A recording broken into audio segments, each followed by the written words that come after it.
Hello everyone, my name is Clay Turner and I work for the Jackson R2 Technology Department. Today we will be covering computer, Gmail, email, and printing logins. So let's go ahead and dive in. So first let's cover logging into a district computer. Each of you will have an account created for you that will allow you to log into a district-owned device. The format of your username is just like you see here. It's your first initial plus your last name and then at jackson.k12.mo.us.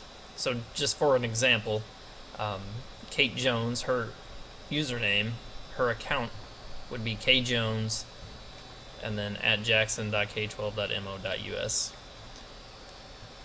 Your passwords are initially set to all lowercase Indians and then the number 1. So the first thing you're going to see is this login screen, and it tells you what you need to do. You'll hit Control-Alt-Delete on the keyboard. As you can see, I have logged into this computer recently, and so it just automatically pops up with the username of the person that logged into this machine last. So if this is not you, and most likely it won't be the first time you log into a district-owned machine, you'll need to come down here and click on this Switch User button.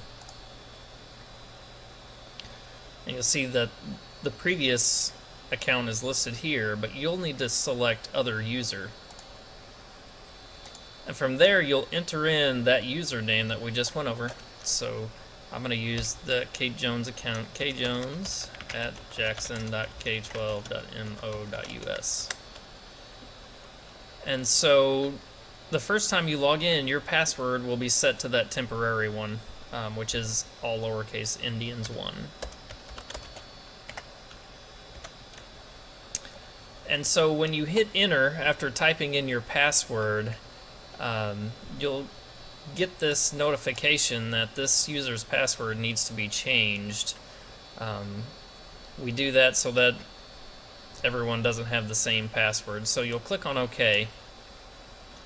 You'll see your username listed here. The old password will be filled in for you, which is Indians 1, and you'll need to create a new password. Now it needs to be something different than Indians 1, and the only limitation is that it has to be at least 8 characters. So any combination of letters, numbers, special characters, as long as it's at least 8 characters long, it should accept it.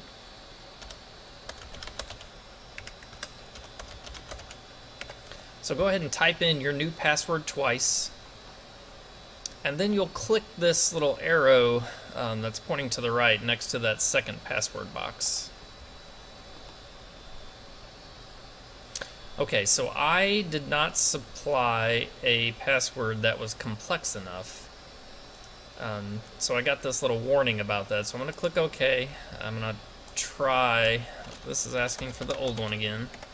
So I'm going to try a different new password here. So I'm going to include some numbers.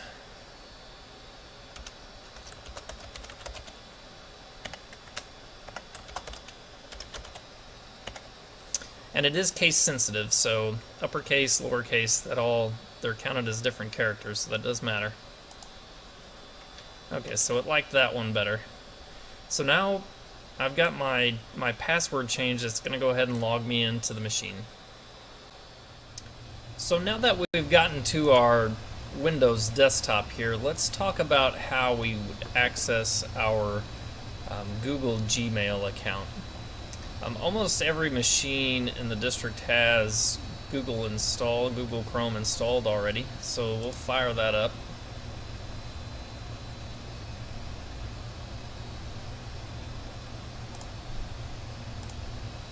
And then we're going to want to go to www.gmail.com.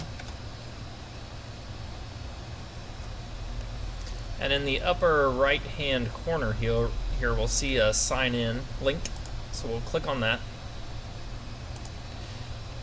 And so your email address is the same thing that you use to sign into the computer with. So I used kjones at jackson.k12.mo.us, and I'll use the same information here. So I'll type that in and click next.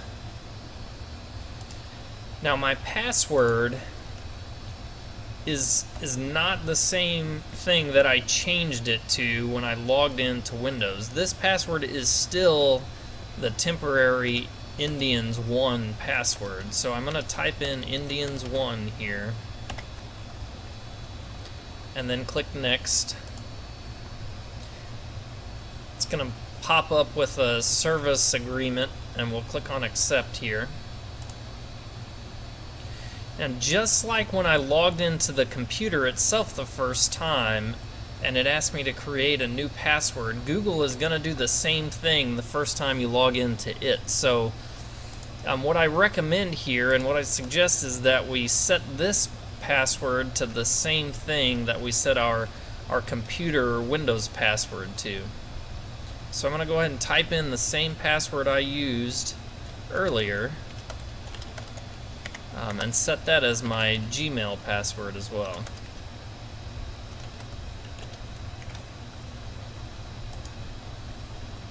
Whoop.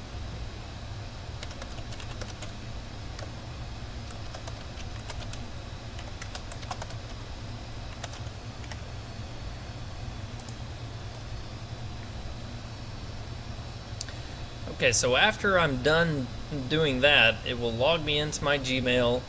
And here we can see that we have a few messages from Google itself. Now, in the future, the Windows password and the Google password will be linked. So every 90 days, when you log into a computer at Jackson, it'll ask you to change your password. They're good for 90 days, so after 90 days it'll ask you to reset your password. When you change that password, the Windows one, it will sync up to Google and make that one the same. So after this first initial set of logins and changes, these two passwords should sync and be the same. Now that we've gotten into our school computer and logged into our Gmail, let's talk about how we're going to get an account to print to the district copiers. Now, the first thing you're going to want to do is visit the Jackson website, which is www.jacksonr2schools.com. So we'll open up a new tab and go to that web page.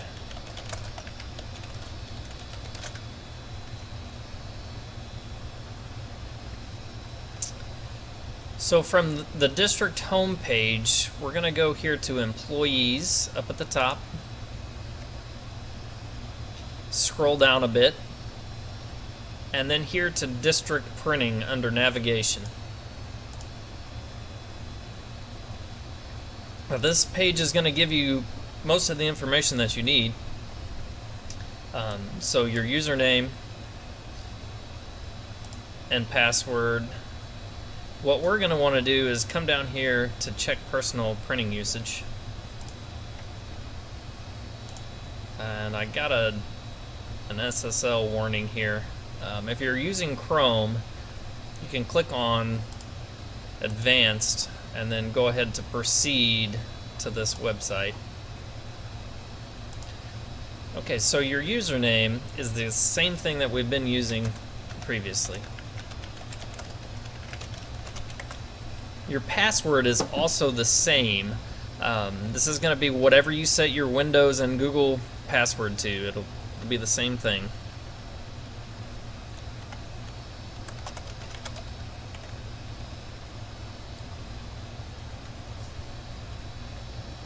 Okay, so once I've entered that information, it's going to bring me kind of to my overview of my printing.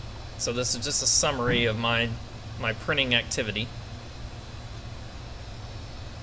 To get a code to print to the copy machines, along the left-hand side, we're going to want to go to Change Details. And see here, I do not have a card number, an ID number. It hasn't been defined yet, so I'm going to need to click on Generate Number. Okay, so it has generated my card number, my badge number, and you'll see that here. I would suggest writing this down somewhere or making a note of it, because the way this works is you will have copy machines set up on your computer that you can print to. Anything that you send to one of those copy machines will be held in a queue. It won't print automatically. When you go to the copy machine, there'll be an interface where you can type in this number, and once you do that, it will release the print jobs that you have submitted to that print queue.